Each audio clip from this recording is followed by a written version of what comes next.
Haddaba dadkiina qaar, biqil ayaad ka hadlaysaa markay baradhadu in la beero diyaar u tahay.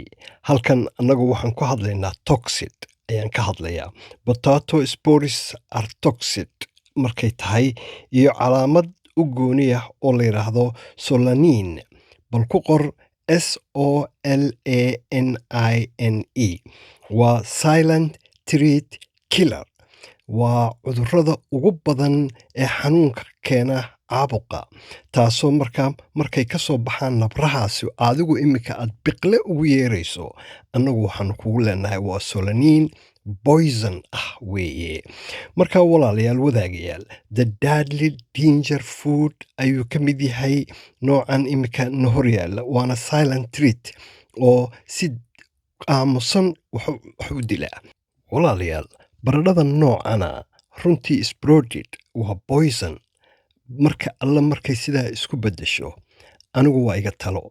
Idinku qaar ayaa ku fikiraya waa xidid iyo sidaan hore u soo sheegay, hase yeeshee maaha waa toxid. Waa toxid, bal sawirradan si wanaagsan u wada eega kulligiin, kadibna ku qor.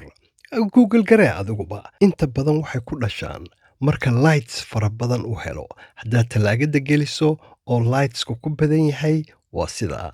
Haddaad stoorka baradhada dhigto oo light fara badan uu ku badan yahay, lightkaasaa markaa u beddelaya inuu noqdo Solanine. Kadibna aad adigu u haysato inuu markaa in la beeri karo, waa xidid, diyaar wuxuu yahay beerid. Anu waxaan ku leeyahay waa poison. Waa poison walaalo, ee ka fogow adeero. Mar kale videogan ka soo daawo YouTube-ka ama Facebook-ga, hana ilaawin subscribe iyo beelkaba inaadan ilaawin. Halkaa ayaan kugula talinayaa anugu mar kale inaad ka soo daawatid iyadoo si fiican aan u sharxayo Facebook-gan profile-kayga hadda aan leeyahay iminkaan soo dhigaya.